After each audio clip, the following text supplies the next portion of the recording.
Buenos días, compañeros y distinguidos televidentes. El virus del Zika ha afectado ya 23 países americanos, lo cual ha hecho que algunos de ellos estén tomando medidas extremas.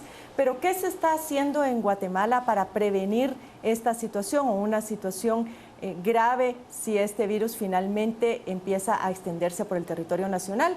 Vamos a conversar esta mañana con el doctor José Fernando Ortiz, director de epidemiología del ICS. Bienvenido, doctor. Muy buenos días, Carmen. Y parte de la responsabilidad de los medios de comunicación, doctor, es tratar de informar a la población acerca de este virus, cómo prevenirlo, cómo tratarlo. Así que cuéntenos en primera instancia la información general sobre el virus, qué es, cuál es el tratamiento, cuánto dura. Claro. Bueno, este virus pertenece a una familia que es de los flavivirus. Es similar al virus del dengue, chikungunya y ahora que tenemos el Zika. Transmitido por un mosquito que es el Aedes aegypti o el Albopictus, que puede transmitir inclusive 20 virus más. En el país los que están circulando son los que actualmente estoy mencionando. Con la introducción del Zika, el Zika se está introduciendo al país y diera la impresión de que va a extenderse igual que el chikungunya. La generalidad de este virus es de que entre los síntomas generales que puede presentar es dolor articular, fiebre, rash, conjuntivitis seca y eventualmente puede presentar ligero edema en articulaciones, no tanto como el chikungunya, pero sí puede presentar ese tipo de síntomas. La fiebre es muy importante en las mujeres embarazadas, que no debe permitirse que tengan fiebre durante el embarazo. ¿Cuánto dura, doctor, la enfermedad? El periodo de incubación, claro, el periodo de incubación dura 3 días y la parte sintomática 5. En total son en promedio 7 días de estar. 7 días. Más o menos lo que dura el dengue, por ejemplo. ¿Los síntomas serán igual de molestos que el dengue y el chikungunya? Yo creo que son más leves. Si uno revisa la literatura, son más leves. El Zika es más leve. Más leve que las otras dos enfermedades. El problema es la asociación que se tiene ahora con microcefalia y los reportes que se tienen con Guillain-Barré, que se ha visto una posible asociación pero no se ha confirmado. Pero nosotros en salud pública preferimos dar la voz de alarma, ya que existen elementos racionales de que pueda existir una asociación. Vamos a hablar sobre eso, pero antes, una vez uno ya fue al médico, le hicieron un diagnóstico, generalmente ¿en qué consiste el tratamiento para atender este virus? Bueno, el tratamiento es puramente sintomático, no hay que combatir la fiebre y los dolores articulares y el rash. La conjuntivitis seca no persiste mucho, en algunos casos no es tan severa y a veces no aparece en todos los casos. Y la parte del rash que pueda existir con antihistamínicos o antipruriginóseos se puede tratar. Y eventualmente la fiebre con paracetamol o acetaminofén, que es lo mismo. Se trata en esta forma la fiebre. Ahora la aspirina definitivamente no se utiliza. Su severidad creo que es menor, pero las complicaciones durante el embarazo están por verse si en realidad provocan este tipo de problemas. De la lectura que yo he hecho durante los últimos días, doctor, de las reuniones con la OMS, por ejemplo, entre los funcionarios de la OMS, da la impresión que todavía no hay mucha información sobre esta enfermedad. ¿Por qué es que se ha extendido tanto y tan rápido a nivel de los distintos países americanos? ¿A qué lo atribuimos? Sobre todo la adaptación que tiene el virus con el vector, esa es una. La parte de los cambios climáticos, y que hace ya el vector está en todas las Américas prácticamente, a excepción de Canadá y Chile, que indica la Organización Mundial de la Salud que no va a llegar. Esa adaptación del mosquito ha hecho y del virus con el mosquito ha hecho que la transmisión sea mucho más rápida. ¿Qué tan cierto es que este virus no se había extendido antes o no se conocía tanto antes y el ser humano no ha desarrollado en su sistema inmunológico la capacidad para poder combatirlo? ¿Es esto cierto también? Pues parte es cierto y parte que no es cierto. El virus data del 57 desde el África. Se extendió hacia la Polinesia, hacia Oceanía, en donde también se presentaron casos de microcefalia. Fue ahí donde se encontraron los primeros casos asociados con microcefalia, con esa posible asociación, y ahora que se repite en Brasil. Y del Asia, pues viene prácticamente hacia América, ¿no? Ahora, también parte de las impresiones que da es que no se tiene mucha información sobre el impacto que esto pueda tener más adelante. Usted mencionaba que todavía se encuentra en investigación esta posibilidad de que se tenga incidencia en casos de microcefalia, por ejemplo. Y hay otro síndrome que usted mencionó, que Guillain-Barré, que pudiera explicarnos un poco más qué es y en qué consiste. Claro. Bueno, tal vez vamos a empezar con el último. El Guillain-Barré se asocia con muchas enfermedades virales, incluyendo la influenza. Es una enfermedad que puede desmielinizar, o sea, la vaina de los nervios se pierde y se va perdiendo el movimiento de las piernas y es una parálisis ascendente. Y termina un paciente, eventualmente, si lo manifiesta plenamente, en un intensivo, en un ventilador, ya que está paralizado por el problema neurológico que tiene.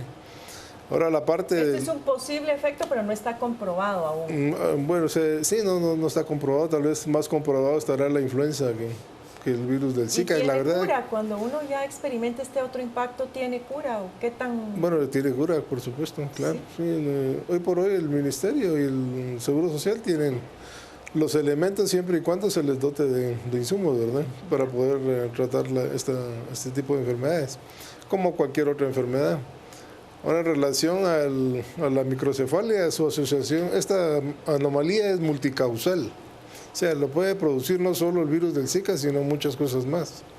Por eso es difícil determinar de una forma tan rápida si en realidad existe o no asociación.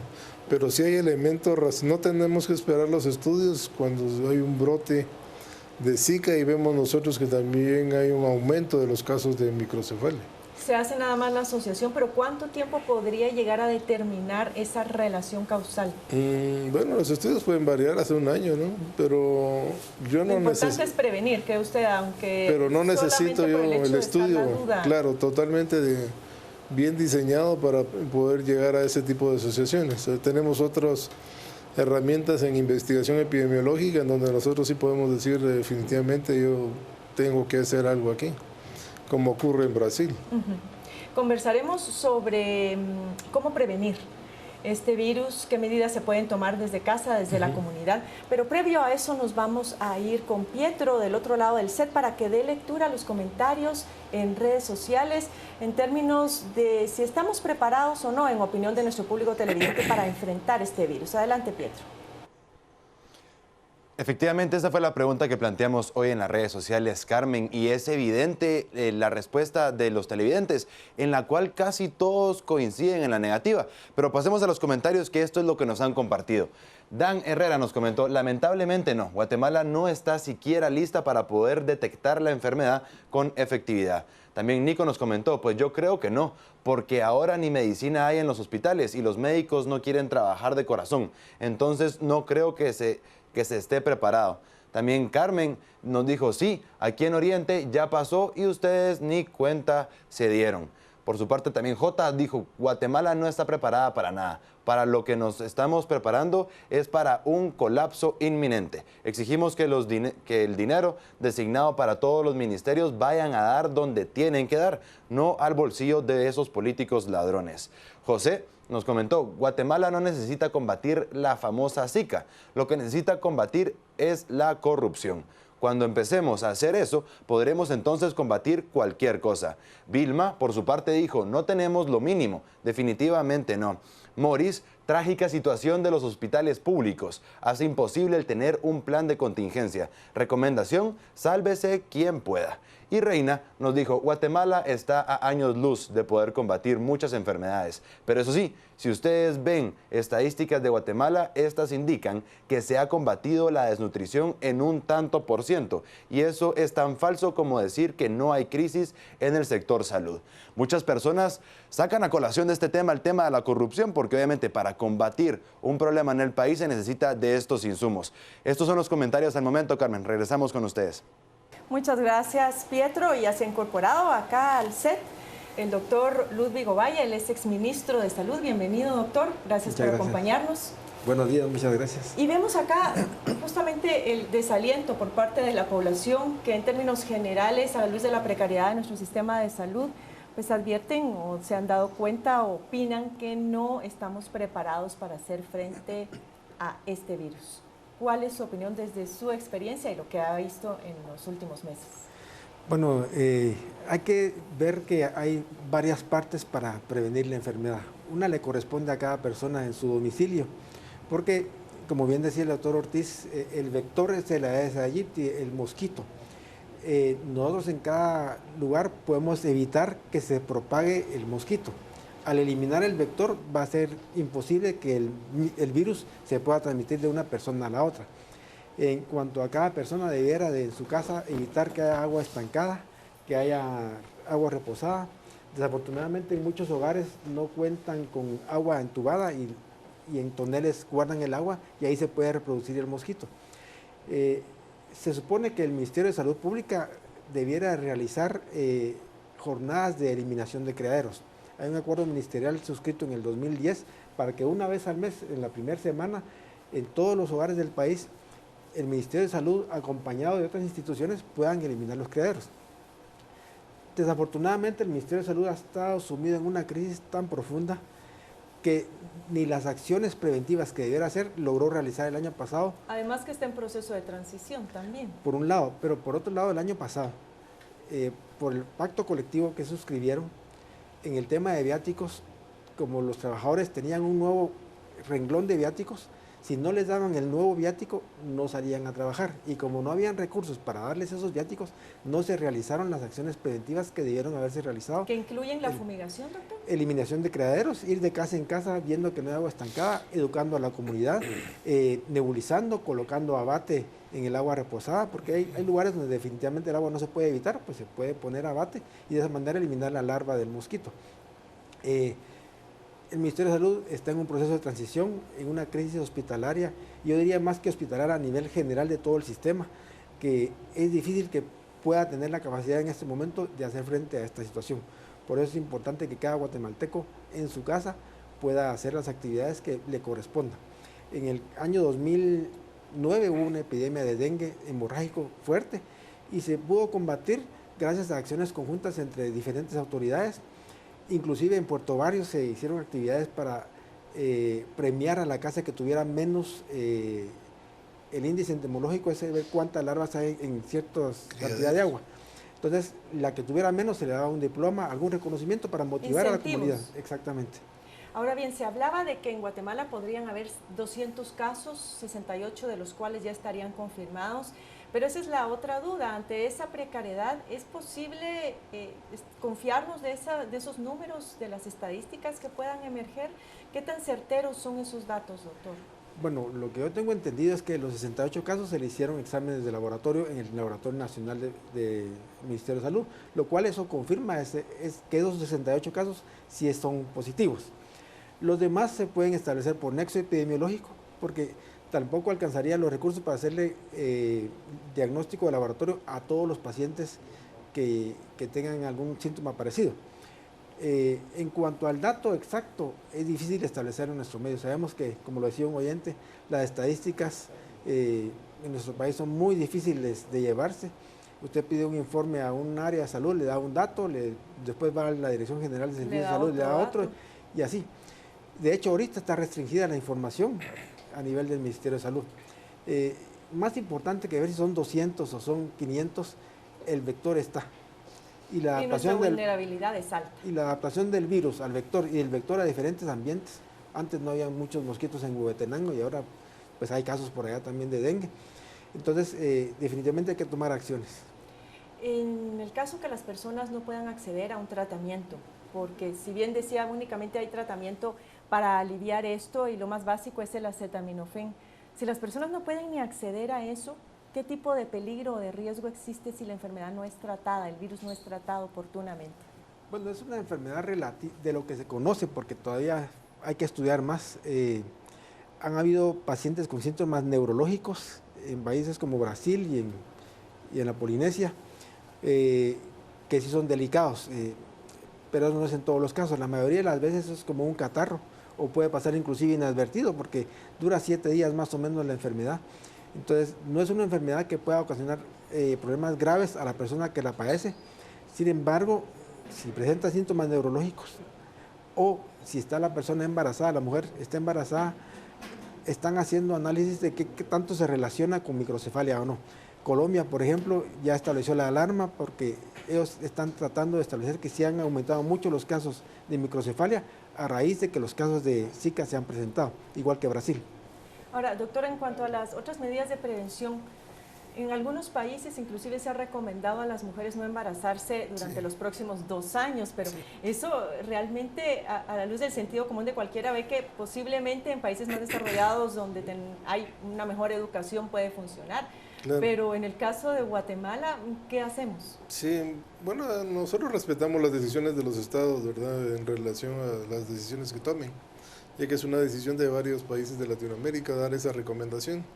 En lo personal creo que va a ser difícil, pues, dada la parte cultural y particular de la población latinoamericana en general. La verdad es que debería hacerse énfasis en interrupción de la transmisión, como bien dijo el doctor Ovalle, atacar el mosquito adulto, la parte de las larvas que existen en todos los depósitos de agua y en todos los posibles criaderos y en los de chatarra. La parte de la misma educación de la población de hacer conciencia, de prevenir ser picado por el mosquito, utilizar repelentes, ¿verdad? ¿El ICS está preparado con suficientes insumos para atender a...? Sí, la verdad es que los insumos siempre están contemplados en el presupuesto porque son medicamentos de uso común. Ahora, tomemos en consideración otro factor del cual poco se ha hablado. Vamos a ser afectados por el fenómeno del Niño este año. Esto apenas está empezando. El fenómeno del Niño se dice puede acarrear o extremada sequía o extremada lluvia. Si tenemos extremada lluvia, tenemos prácticamente las condiciones dadas para que este virus todavía se extienda más, porque se hace mucho más difícil el estar cuidando que no haya pues retención de humedad o de recipientes con agua, etcétera. ¿Creen ustedes que esto realmente se está visualizando y qué tanto puede complicar el escenario actual, doctor Ovalle? Bueno, la verdad es que Guatemala está en una crisis generalizada. Si nosotros vemos el Estado, en cualquier área del Estado que veamos hay problemas y sin temor a equivocarme, difícilmente se está contemplando algo preventivo porque ahorita estamos tratando de resolver lo que está pasando hoy. Digamos, ahorita no hay medicamentos en los hospitales, la donación que se dio no era lo que se había dicho que era. ¿Amerita esto también la elaboración de protocolos, por ejemplo? Definitivamente, por ejemplo, hay un protocolo ya del Ministerio de Salud de vigilancia epidemiológica porque para poder combatir la enfermedad hay que estar atentos a si se presenta o no. Como bien decía el doctor Ortiz, lo mejor es prevenir que no haya mosquitos. Por ejemplo, si se diagnostica un caso, en el caso del dengue, que es el mismo vector, se diagnostica un caso en una vivienda, pues se fumiga 100 metros a la redonda para evitar que haya mosquitos ahí cerca y que transmitan a otras comunidades. Se le use repelente a las personas, que usen mosquiteros en sus casas o pabellones en el caso de los niños. Lo ideal, lo más importante es prevenir. ¿Qué deberá hacer el Ministerio de Salud? Echar a andar el programa de vectores, que tiene meses de no estar funcionando, si es porque no hay motomochilas para la fumigación o porque no había suficiente insumo para fumigar. Pero además tendría que llegar a un acuerdo con los sindicatos del Ministerio de Salud. ¿Cree usted que eso es indispensable para poder echar a andar este plan? Bueno, recordemos que la salud está por encima de cualquier cosa. Yo el año pasado hablaba de una emergencia nacional, ¿verdad? En general para el sistema. La excusa fue que no habían recursos, pero los recursos hay que conseguirlos de donde sean. Entonces, el sindicato no debiera oponerse a esto, puesto que es una cuestión para mí es una urgencia nacional cualquier tema de salud en esta coyuntura. Hablar con ellos, simplemente platicar con ellos, definitivamente ese pacto, hay cosas que lesionan la capacidad de respuesta del Ministerio de Salud y puede dialogarse y decirse que se va a hacer como se hacía antes. En el año 2009, cuando fue la epidemia de dengue hemorrágico en Puerto Barrios, se trabajó con los gobernadores, los maestros trabajaron en Chiquimula, los maestros de las escuelas y los muchachos, los adolescentes de básicos y de bachillerato ayudaron a ir de casa en casa eliminando criaderos. Esta es una cuestión que hay que hacer acciones conjuntas donde se tenga... Que no compete exclusivamente al ministerio. Exactamente, porque la salud es un tema en el cual todo repercute en la salud. Por ejemplo, el segundo principio de salud pública es salud pública en todas las políticas. Todas las acciones de gobernación, las acciones de educación, de todos los sectores, tienen que ir asociadas a acciones que prevengan problemas en salud o que corrijan. Por ejemplo, esto debe enfocarse multicausa, con muchos sectores, con muchas personas, educar mucho a la población. Este programa es muy importante porque los que nos escuchan sabrán que si eliminamos la posibilidad de que el mosquito se reproduzca, vamos a poder combatir la enfermedad, claro, que puede pasar muy inadvertida porque como dura 7 días. Entonces puede ser que alguien ni se dé cuenta y la tenga y la esté transmitiendo a las demás personas. Claro. Y ahora cada quien desde su propio ámbito de acción, inclusive las redes sociales ayudan mucho, está circulando mucha información gráfica, infografías sobre cómo prevenir esto, pues eso puede ayudar a que cada quien desde su ámbito de acción, sea el trabajo, la comunidad, pueda ayudar a propagar esta información de manera que sea conocida. Un mensaje para finalizar, doctor Ortiz, que usted quiera lanzar esta mañana. Tal vez para las mujeres embarazadas el mayor periodo posiblemente de riesgo, si existe asociación entre Zika y microcefalia, es entre el primero y segundo trimestre. Sobre todo el primero, a partir de la 4ª semana de gestación. El problema es de que la mujer por lo regular en esas semanas de gestación no se ha percatado que en realidad está embarazada. Entonces, como es el periodo de organogénesis crítico del sistema nervioso central, en esas semanas de gestación donde posiblemente sean de riesgo. Y recomendarles, si en dado caso llegan a tener el virus del Zika en esas semanas de gestación, tener un control ultrasonográfico de su embarazo para ver que el cráneo esté creciendo de forma adecuada y no tenga ningún otro tipo de anomalías gruesas que se puedan detectar por ultrasonido. Muchísimas gracias, doctor Ortiz, doctor Ovalle, por ayudarnos a difundir esta información tan importante para la población. A usted, pues invitarlo a que tome las medidas de prevención, a que tome la iniciativa de informarse lo mejor posible acerca de este virus.